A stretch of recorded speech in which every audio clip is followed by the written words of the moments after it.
મધુસ્ફીતા વાચ પરમ અમૃતમ નિર્મિતવત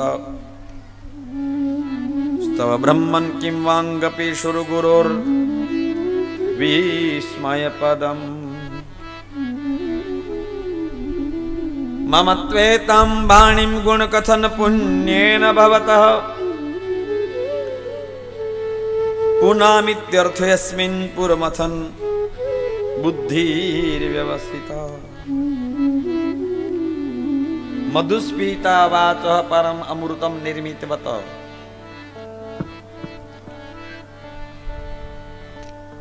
સજ્જનો એક વસ્તુ યાદ રાખજો, મધુર વાણી જે છે ને એ મધુર વાણીને ઉત્પન્ન કરવા વાળા દેવ પણ મહાદેવ છે. એટલે મધુસ્ફીતા વાચ પરમ અમૃતમ નિર્મિતવત. નિર્મિત મધુર વાણીના નિર્માતા કોણ છે? ભગવાન મહાદેવ છે. પણ દરેકની વાણી મધુર નથી, વાણીમાં માધુર્યતા નથી. સજ્જનો, આના ઉપરથી એક શબ્દ આપણે સમજવાની જરૂર છે કે આપણી વાણી કોઈને ગમતી ન હોય,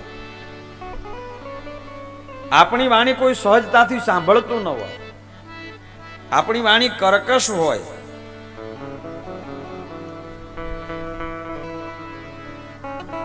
તો ભગવાન મહાદેવની ઉપાસના કરવી, શિવની આરાધના કરવી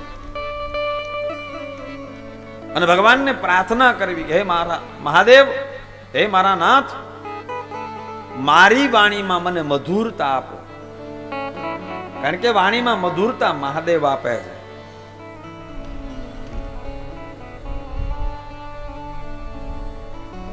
શિવની જેની ઉપાસના છે, મહાદેવની જેની ઉપાસના છે, એની વાણી મધુર હશે, એની વાણી શાંત હશે.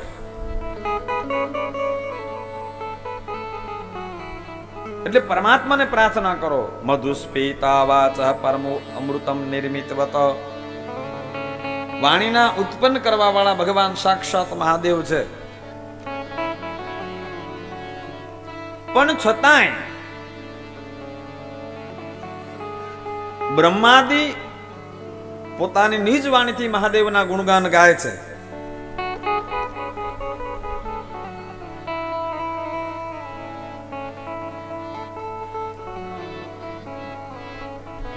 બ્રહ્માદિ દેવતાઓ પણ પોતાના નિજ મુખથી હે મહાદેવ, આપના મહિમાનું ગુણગાન કરે છે. જે વાણીને આપ પ્રગટ કરો છો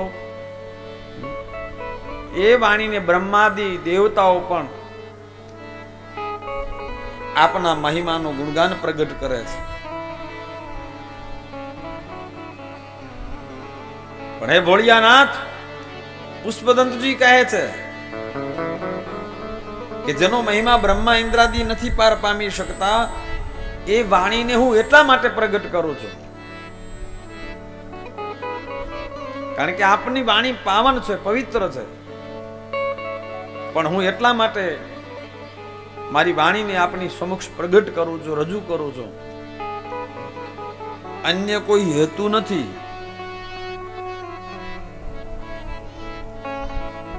હેતુ માત્ર એટલો જ છે કે મારી વાણી આપના ગુણગાન ગાતા ગાતા પવિત્ર બને, મારી વાણી પવિત્ર બને. નિજ ગીરા પાવાની કરણ કારણ રામ જસ તુલસી કયો. તુલસીદાસજી મહારાજે લખ્યું કે હું ભગવાનનું નામ, ભગવાનનો મહિમા, ભગવાનના ગીત, ભગવાનની આરાધના એટલા માટે કરું છું, આ વાણીથી એટલા માટે ભગવાનને ભજું છું કે મારી વાણી પવિત્ર બને. અને સજ્જનો, એક વસ્તુ યાદ રાખજો કે આપણી વાણી ગમે તેટલી અલંકારયુક્ત કેમ ન હોય, આપણી વાણી ગમે તેટલી શણગારેલી કેમ ન હોય, પણ જે વાણીમાં ભગવાનનો મહિમા ન હોય એ વાણીનું કોઈ મહત્વ નથી.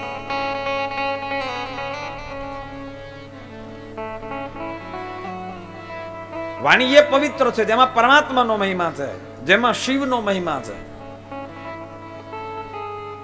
એટલે ભગવાનનું ભજન, ભગવાનનું કીર્તન, ભગવાનનો મહિમા આ મુખથી ગાવામાં આવે તો વાણી પવિત્ર બને છે, વાણી દિવ્ય બને છે. જે વાણી આપણું કલ્યાણ કરે છે, જે વાણી સાંભળવા વાળાનું પણ કલ્યાણ કરે છે.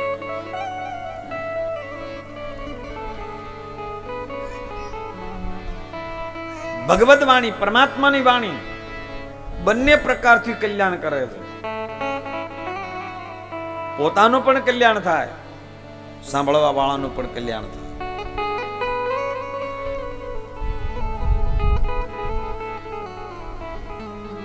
ભગવાનને પ્રાર્થના કરો, મહાદેવની પ્રાર્થના કરો, શિવને પ્રાર્થના કરો. શિવ મહાપુરાણના મહાત્મ્યમાં સ્પષ્ટ લખ્યું છે, તે જન્મ ભાજ ખલુ જીવ લોકે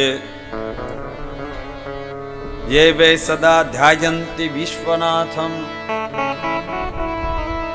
વાણી ગુણાન સ્તોતિ કથામ શૃણોતિ શ્રોતદ્વયમ તે ભવમુતરંતિ.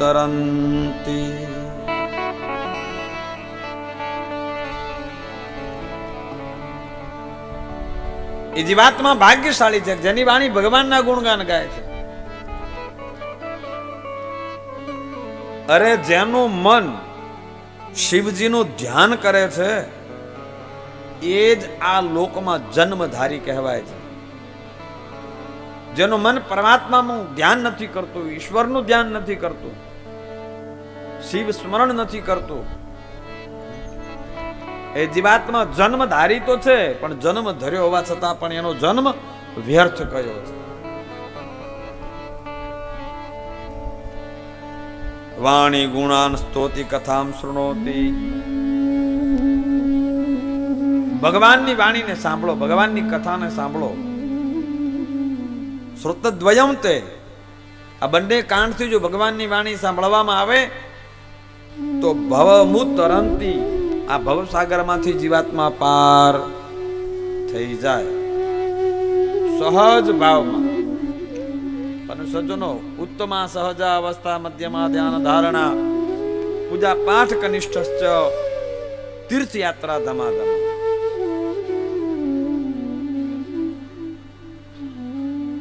શા માટે પાવન કરે છે? તમે એક જગ્યાએ બેસીને 3 કલાક ઉપાસના કરો છો, તમે એક જગ્યાએ બેસીને પરમાત્માની આરાધના કરો છો, એક ચિત્તથી ભગવત કથા સાંભળો છો, ધ્યાનપૂર્વક પરમાત્માની કથામાં બેઠા છીએ તો સ્મરણ તો શિવનું જ રહેવાનું છે.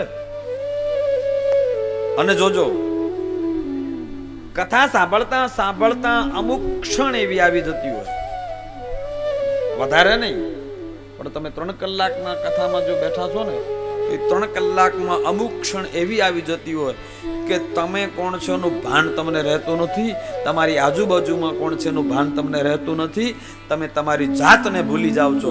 એનું નામ છે ધ્યાન. પણ એક ક્ષણનું ધ્યાન લાગી જાય ને તો એ ભવમુતરંતી એનો બેડો પાર થઈ જાય.